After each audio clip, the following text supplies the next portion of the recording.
Mohon perhatian, tekan tombol subscribe. Terima kasih atas perhatiannya. Assalamualaikum warahmatullahi wabarakatuh. Saya Yadi Muhammad, driver online Depok. Nah, saya sekarang jumpa dengan Dr. Abbas Taha. Nah, kira-kira kita mau ngobrol sedikit nih mengenai image orang itu masih belum jelas mengenai masuk dibubarkan atau membubarkan diri. Kira-kira gitu ya. Oke, kita lanjut aja. Kita ngobrol dengan Bapak Abbas Taha. Assalamualaikum warahmatullahi wabarakatuh, Pak Abbas. Bisa dijelaskan ini soal mengenai masuk dibubarkan atau membubarkan diri ini, orang masih confused atau bingung ini, Pak. Jadi baiklah, Assalamualaikum warahmatullahi wabarakatuh. Bismillah, walhamdulillah, wassalatu wassalamu ala rasulullah. Allahumma salli ala sayyidina Muhammad wa ala ali Muhammad Ahmad Ba'd.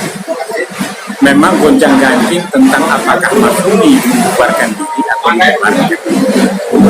Sebagaimana kita ketahui, upaya PKI untuk menguasai Republik ini secara politik dengan mendekati Bung Karno, dan pada saat itulah ANI, PII, dan Masyumi itu didorong untuk dibubarkan. Nah, sehinggalah pada suatu klimaks itu pemerintah Sekjen Bung Karno mendorong untuk membubarkan. Namun dengan pertimbangan dan dalam pendekatan politik, maka Masyumi membubarkan diri. Karena kalau dibubarkan, ya, maka menjadilah Masyumi itu sebagai partai terlarang. Sebagaimana PKI yang dibubarkan kemudian dengan ditetapkan oleh TAP MPR itu menjadi partai terlarang. Ini patut kita ketahui. Jadi Masyumi itu didorong untuk membubarkan diri, namun dengan pendekatan politik yang cerdas dan cermat, Masyumi membubarkan diri lebih awal, sehingga tidak ada kata-kata yang menyatakan bahwa Masyumi itu merupakan partai terlarang. Nah, demikian yang bisa saya jelaskan. Oke. Assalamualaikum warahmatullahi wabarakatuh. Satu lagi, Pak Dr. Jadi bagaimana cara menjelaskan kepada orang-orang muda atau anak-anak muda yang memang ada keterputusan sejarah nih mengenai Masyumi?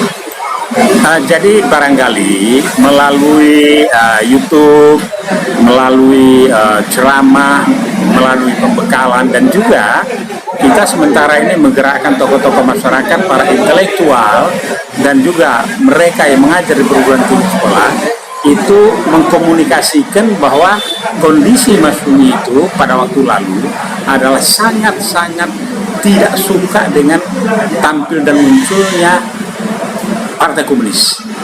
Nah, namun demikian Bung Karno pada saat itu lebih dekat kepada komunis.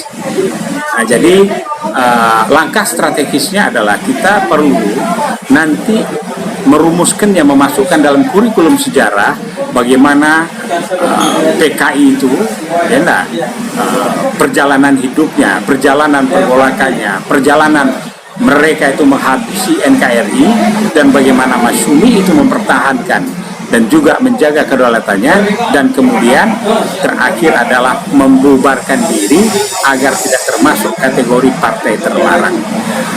Jadi saat itu sudah bisa membaca ke depannya ya, Pak ya. Berarti pengurus saat itu boleh dibilang sangat cerdas ya, Pak ya. Oh, sudah jadi sudah selesai. Karena apa?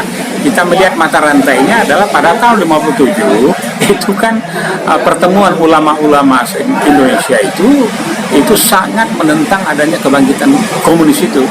Namun Bung Karno bersikap lain atas hal tersebut. Nah, jadi dari mata rantai sejarah itu, nah inilah yang kita tetapkan. Nah, untuk itu bagaimana caranya supaya generasi milenial terutama untuk mengetahuinya?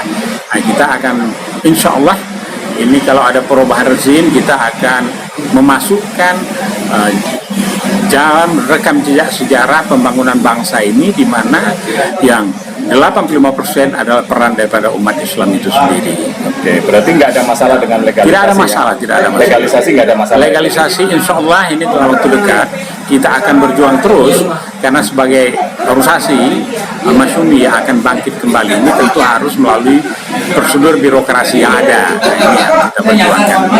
Ada pesan mungkin Pak sekaitan Ya, dengan pesan saya adalah mari kita bangun komunikasi, mari kita bangun jaringan, mantapkan diri, dan harus paham bahwa Masyumi ini adalah berakar, ya, kemudian tumbuh berkembang, kemudian menjadi kita perjuangan yang jelas adalah untuk kedaulatan NKRI berdasarkan falsafah negara Pancasila, untuk membangun syariat sebagaimana yang diisyaratkan dan ditegaskan dalam dekret Presiden 5 Juni tahun 2009. Itulah yang menjadi pegangan perjuangan Masyumi dan khususnya juga bagi umat Islam seluruh Indonesia.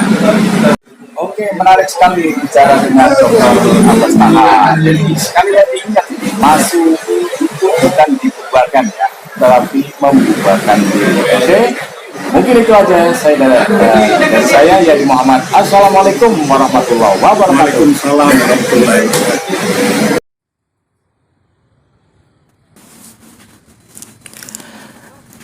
Saudaraku sebangsa dan setanah air, juga saudara seiman, yuk kita belanja ke pedagang di pinggir jalan, asongan, dan pedagang keliling.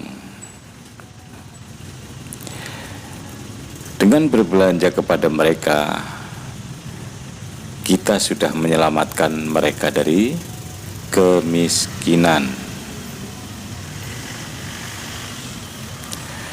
Seperti kita tahu bahwa kemiskinan itu dekat dengan kekufuran.